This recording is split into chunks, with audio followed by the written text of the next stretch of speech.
In the late 1st century AD, when the Roman Empire stood at the height of its confidence and brutality, the Colosseum was more than stone and sand. It was the empire's self-portrait and arena, where power performed itself in front of 50,000 witnesses. Its arches gleamed beneath the August sun, its tunnels breathed heat and the metallic scent of old blood, and every grain of sand on its floor held the memory of agony. Rome called it entertainment. Rome called it civilization. But to the conquered, it was a machine, a perfect engine of humiliation that ground down spirit, identity, and hope with equal precision. On this particular day in 79 AD, the machine was turning again.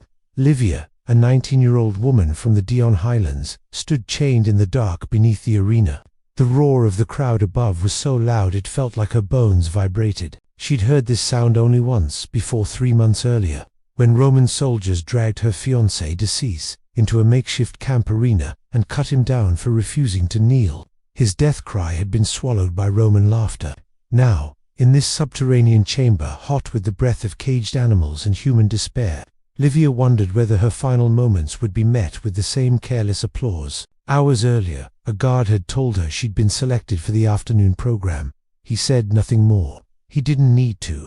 Every captive woman in the holding pens had heard the rumors. Some were thrown into mythological reenactments, others offered as spoils to victorious fighters. Some vanished into locked rooms from which no screams ever returned. Rome's triumph over the Deians had been absolute. Their villages burned, their warriors slaughtered, their priestesses stripped of dignity. 124 women of noble lineage, daughters of chieftains, wives of warriors, keepers of ancestral rites, were transported to Rome not as citizens, not even as slaves, but as symbols, symbols of defeat, symbols Rome intended to break. Above ground, the city was celebrating. Emperor Titus himself was attending the afternoon games, a continuation of festivities meant to announce to every corner of the empire, Rome conquers, Rome displays, Rome possess. That morning, the Gladiator, Gaius Valerius Maximus, had already carved his way through the Deian champion in a match that left the sand red and the crowd ecstatic. He was 32, tall for a Roman, his body a map of scars earned from 14 years in the arena. Born into slavery after his father's execution for debt, he had no illusions about what his victories meant. Every cheer bought him another day of life.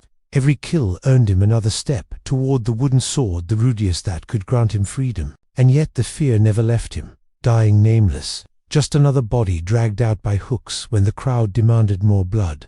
After his morning triumph, Gaius had received the usual rewards offered to elite fighters: gold, a laurel crown, and the privilege no gladiator openly spoke of, but all understood the right to claim a captive woman as part of the victory spoils. It was an old custom, older than the Colosseum itself. Woven into Rome's grim philosophy, the conquered existed to remind the conquerors of their superiority.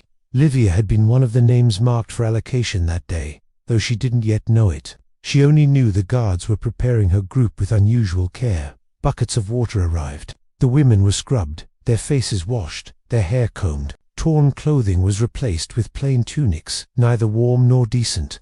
Livia watched as attendants examined each of them, touching arms, checking teeth, assessing bruises. They wrote notes on wax tablets, notes that determined fate. A priestess named Zelmoxis, older, calmer, whispered to Livia as they stood in line, "They're not cleaning us for mercy. They're preparing us for display." Livia didn't respond. She was still thinking of her fiancé's last breath, of the flames that devoured her village, of the Roman officer who had laughed as he tossed her betrothal necklace into those flames. If Rome intended to make her spectacle, she would not give them tears. At a signal from above, torchbearers began leading the group deeper into the hypogeum, the labyrinth under the Colosseum, where every cruelty had its own chamber. As they marched, the air shifted. The distant rumble of machinery, pulleys lifting cages, platforms raised through trapdoors, mingled with the growling of starved animals. The passages widened, lit by sconces that cast wavering shadows against stone walls etched with centuries of claw marks, nails, desperate scratches. Some led to the arena. Others led to the private rooms where Rome hid the things it preferred not to name. When Livia finally emerged into the sunlight, the sound hit her first. 50,000 Romans, sweating under the afternoon heat, shouting, stomping, demanding spectacle.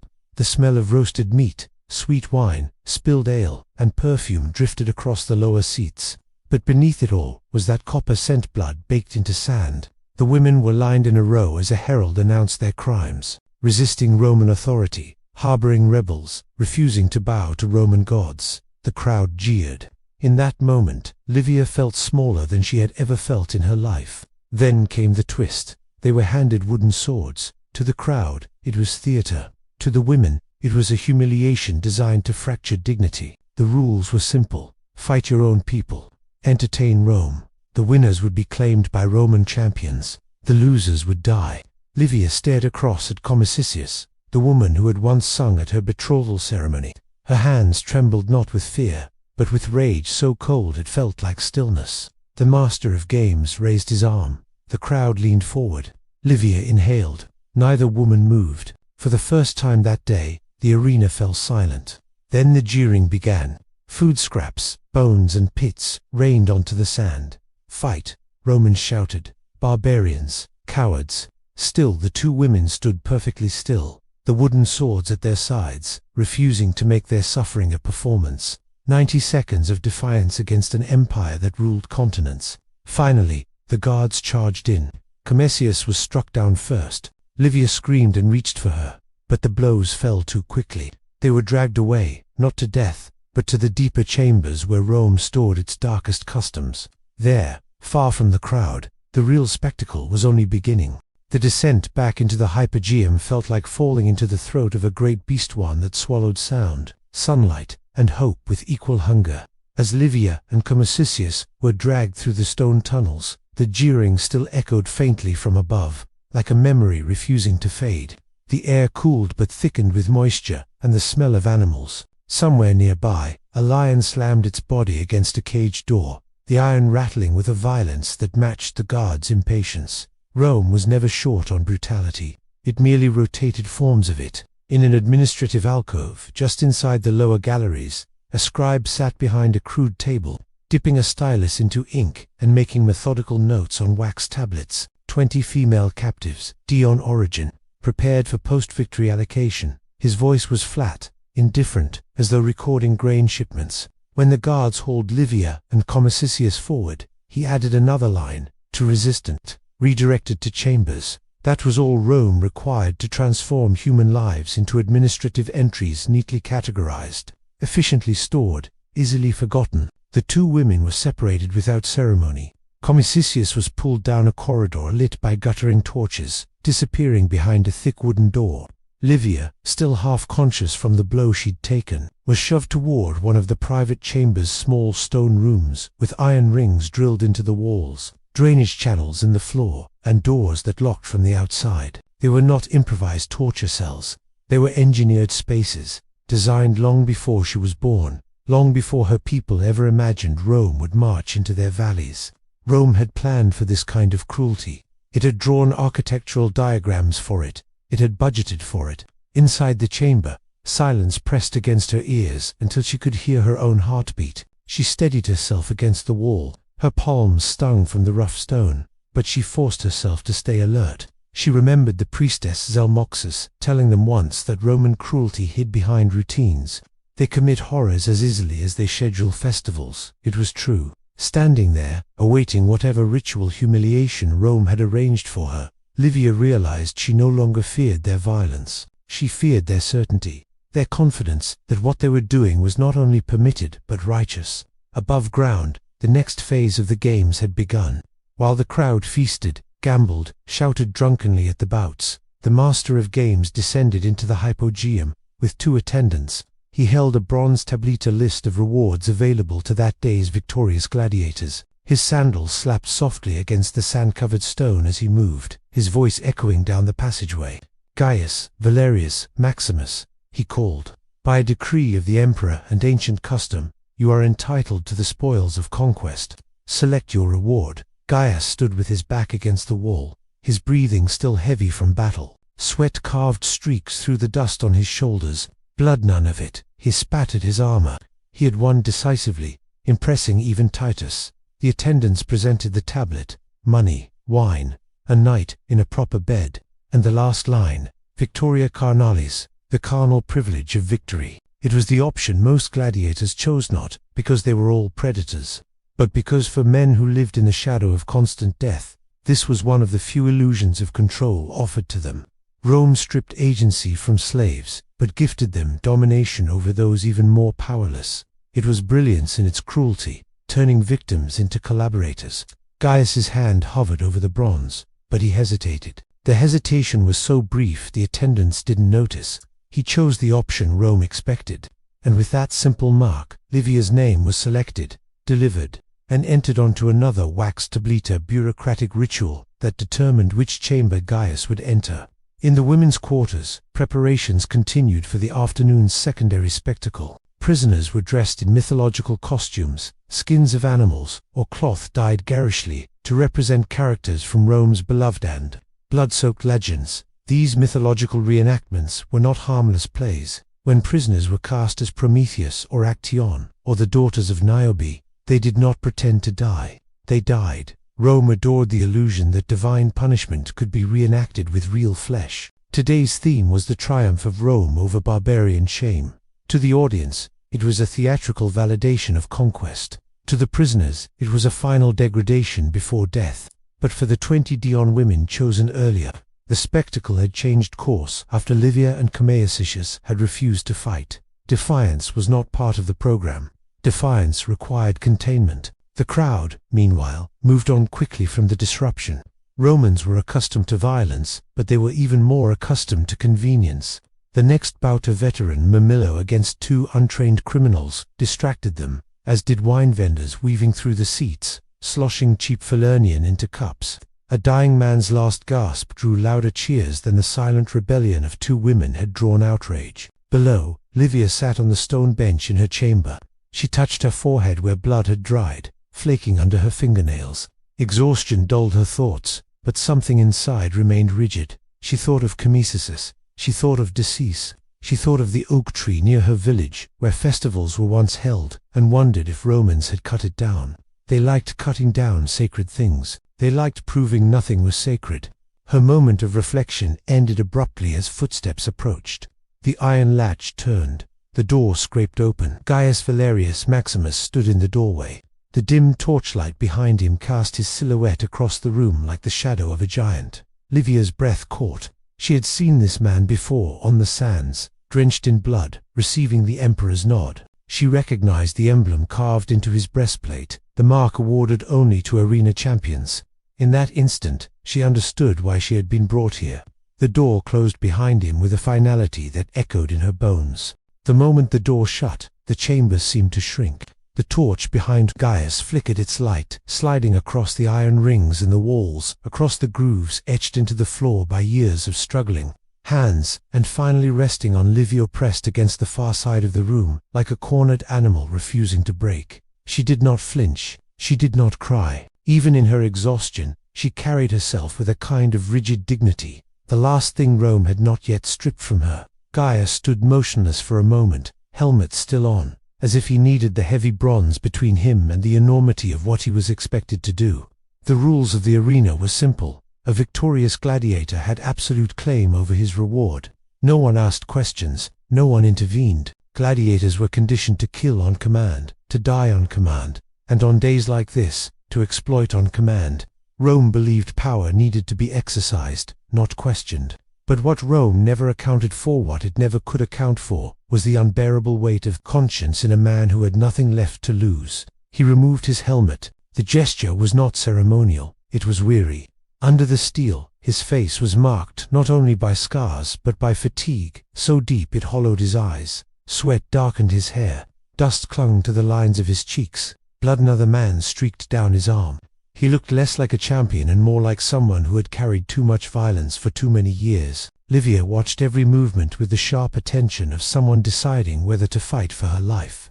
Fear lived in her body, but it did not show. That, too, seemed to weary Gaius. He set his sword down on the stone bench. Then he surprised both of them. He sat. His armor clanged dully against the floor. He leaned forward, elbows on his knees, head in his hands. For a moment the only sound was his breathing, heavy, uneven, as though something inside him had finally cracked. Livia stared, waiting for the moment when he would stand again, when the violence would begin. She had heard of gladiators. Some were brutal, others indifferent. None were described as hesitant. Minutes passed, enough for the torch to sputter again, enough for Livia's heartbeat to slow from terror to confusion. She finally spoke, voice hoarse from shouting earlier in the arena. "What do you want?" Gaius lifted his head. The question seemed to rattle something inside him. "To remember," he answered quietly, "that I am human." His accent was rough, Roman, with the clipped edges of someone raised in poverty. But what struck her wasn't the accent, it was the trembling. Gaius Valerius Maximus, killer of 89 men, champion of the Colosseum, the crowd's beloved giant, trembled like a child who had seen too much death for one life. Livia didn't respond. She did not trust this. Mercy was not a Roman trait she had ever witnessed. Gaius gestured vaguely, searching for words. She stared. "Whose name?" "The man they made you watch die. Your warrior today." "Not him." Her voice cracked. "My betrothed. 3 months ago." His jaw tightened. "I killed a deceased today," he said softly. "Maybe not. Your people hold that name with honor." There was no triumph in his voice, only exhaustion, only recognition of how senseless all of it was. A strange silence settled between them. Livia had expected cruelty. She had prepared herself for the worst of Rome, but she had not prepared for this. A man who could slaughter her people in daylight and then sit in the shadows wrestling with his own soul. Gaius broke the silence first. Slowly, haltingly, he began to speak, not as a victor, but as another victim of Rome's machinery. He told her about his father, executed for debts owed to a corrupt magistrate. He told her about being sold into the Ludus at 9 years old, trained to kill before he learned to read. He told her that he had no surname beyond Maximus, a title given to gladiators who survived too many fights. He told her that he feared dying nameless more than he feared a blade. Livia listened because she had no choice, but also because hearing him speak stirred a quiet, unwanted truth. Cruelty did not flow only one direction. Rome trapped everyone in its hierarchy, and it crushed them from above and below. Her voice softened almost unwillingly as she described her village. How they used to gather under the oak tree, how the air smelled in the mornings when the mist clung to the hills, how the Romans burned everything that could hold memory. She spoke of Cassius. She spoke of the children taken. She spoke of the priestess who whispered truth even in chains. 2 hours passed. Guards checked the door twice, heard only voices, and moved on. Talking meant compliance. Talking meant the system was working as intended. They could not have been more wrong. As the torch dimmed, Gaius stood abruptly. A decision had solidified in his mind, a decision dangerous enough to cost him everything. He walked to the door and pounded once. A guard appeared. "This woman is sick," Gaius declared. "Contaminated. I reject her. Take her to the physician." It was the only loophole the system allowed. Rome feared disease more than it feared disobedience. If a captive was believed to be infected, she could be returned to the general holding area. The guard narrowed his eyes. The lie was obvious. Livia's face was pale but not fevered, her breathing steady. Yet the rules were the rules. It was easier to file a refusal than to challenge a gladiator whose victories brought in money and crowds. "Fine," the guard muttered. "She goes to the Medica." Livia was pulled away. She looked back once, unsure whether to feel gratitude or anger, relief or bitterness. Gaius did not meet her eyes. He simply watched, jaw set, as she was taken down another corridor. That decision saved her from one horror and delivered her to another. The medical ward was no sanctuary. It was a crowded, filthy room where wounded animals and wounded slaves lay on straw that had not been changed in weeks. Infection thrived in the stale, humid air. Physicians worked mechanically, overwhelmed, indifferent. Livia survived the first night. She survived the second. By the third, the wound on her cheek had reddened, spread, and burned with fever. After days of cruelty, it was not a blade, nor a fist, nor a Roman decree that ended her life. It was infection, mundane and merciless. Gaius never saw her again. He returned to the sands 2 more times that month, and won both fights. Each time, he refused the reward. Each time, the rumor grew. Some said he had embraced a foreign religion that preached compassion. Others said he had been cursed by a barbarian witch. Others said he'd simply gone mad. In truth, Gaius had realized something Rome feared most. He had remembered he was human. Rumors, in Rome, moved faster than chariots. By the end of the month, Gaius Valerius Maximus' refusal to claim his allotted rewards was no longer a curiosity whispered in the gladiator barracks. It had become a political discomfort.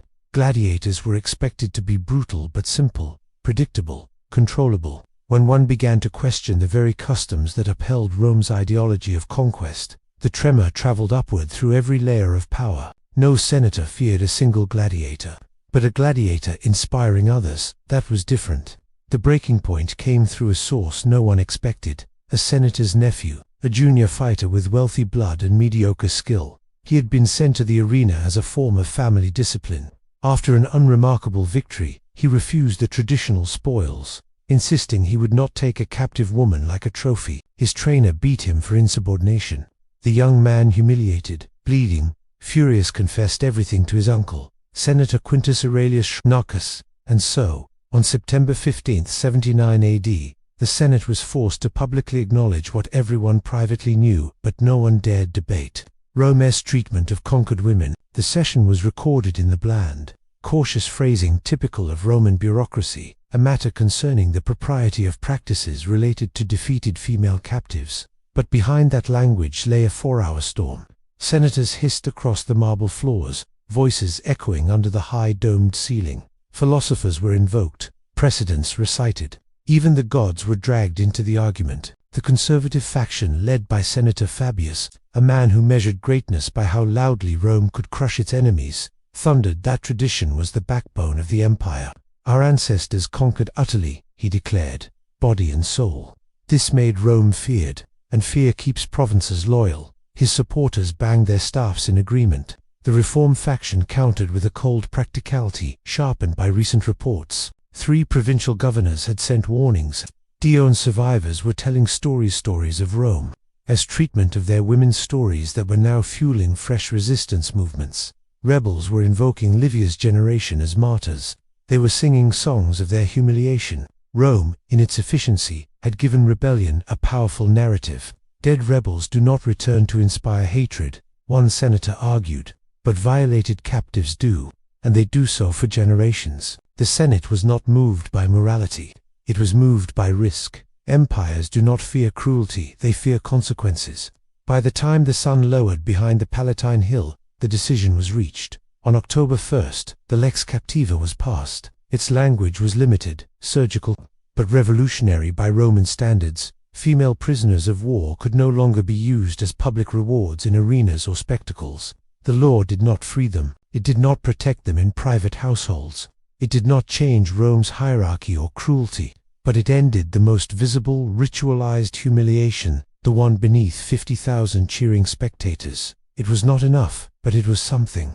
Meanwhile, in the dusty dormitories of the gladiatorial barracks, Gaius heard the news second-hand. His reaction was not joy, not triumph, only a quiet stillness, as if some unseen pressure in his chest loosened but did not lift. He had not set out to change Rome. He had not imagined he could. Yet, a decision he made, in a tiny stone room, a decision that saved one woman for only a few days, had rippled into the marble halls of an empire. He fought 5 more times in the months that followed. Each fight pushed him closer to freedom. Each refusal of reward widened the gulf between him and the world Rome expected him to inhabit. Then, in midwinter, with torches lit early and the crowds thick with wool cloaks and steaming breath, he earned the Rutius, the wooden sword of liberation, the symbol that he had survived the unspeakable long enough to be released from it. A free man at last. He did something the records mention only once, briefly. Almost accidentally, he purchased a Deian woman from the slave markets and freed her. The record lists her name simply as Camus. Historians believe she may have been the same woman who had stood beside Livia in the arena, the one struck down when both refused to fight. The documents are not explicit. Rome rarely cared enough to preserve names unless they belonged to nobility. But the timing and the quiet persistence of oral traditions suggest otherwise. What is certain is this: Gaius tried, in the only way he knew how, to rescue at least one life from the machinery that had consumed thousands. He died years later, cause unknown, his grave lost to time. Rome did not honor him, but neither did it erase him. His name appears in Senate records, in arena ledgers, and in the margins of a provincial report. Enough to know he existed, enough to know he resisted. Livia, however, left almost no mark on history. She died in squalor. Her body was discarded without ritual. She was mourned only by those who died beside her. And yet, in a twist of fate cruelly poetic, she became the key to Rome's reckoning 2,000 years later. In 2018, archaeologists excavating the eastern hypogeum uncovered a set of small chambers with iron rings embedded in the walls, stone grooves designed for drainage, scratch marks, broken pottery, and most haunting of all, 6 bronze identification tags stamped with the word captiva. One bore the date, 79 to 82 AD. It was the proof scholars had searched for. Proof that the rooms were not rumors, not exaggerations, not later medieval inventions. They were original features purpose-built to contain women like Livia. Comparing these findings with the writings of Cassius, Dio, Seneca, and Tacitus, historians pieced together a pattern. Some say the practice was occasional, others argue it was systematic. The truth is likely in between, neither rare nor constant, but common enough that Rome designed infrastructure for it, law for it, tradition for it. What matters is not frequency. What matters is that it happened at all, because Rome's cruelty was not impulsive. It was organized, recorded, budgeted. It turned suffering into an institution as refined as its aqueducts. It proved that civilization and barbarism can share the same architectural blueprint, can rise from the same stones, can be celebrated by the same crowds. And that, more than anything, is the darkness the Colosseum still casts today. As tourists walk its arches, capturing photos of sunlit ruins, they rarely imagine the underground rooms where nameless women waited in silence, where dignity was stripped as efficiently as armor, where humanity flickered in unlikely places, a gladiator's choice, a woman's refusal, a moment of shared grief. Livia's last thought will never be known, but one likes to imagine she wondered whether anyone would remember her, whether the world would ever know what Rome did beneath the sand. To millennia later, her story, fragmented, partial, inferred from bones and bureaucracy, still forces us to confront an uncomfortable truth. Empires fall, monuments crumble, but cruelty, unless remembered, repeats itself.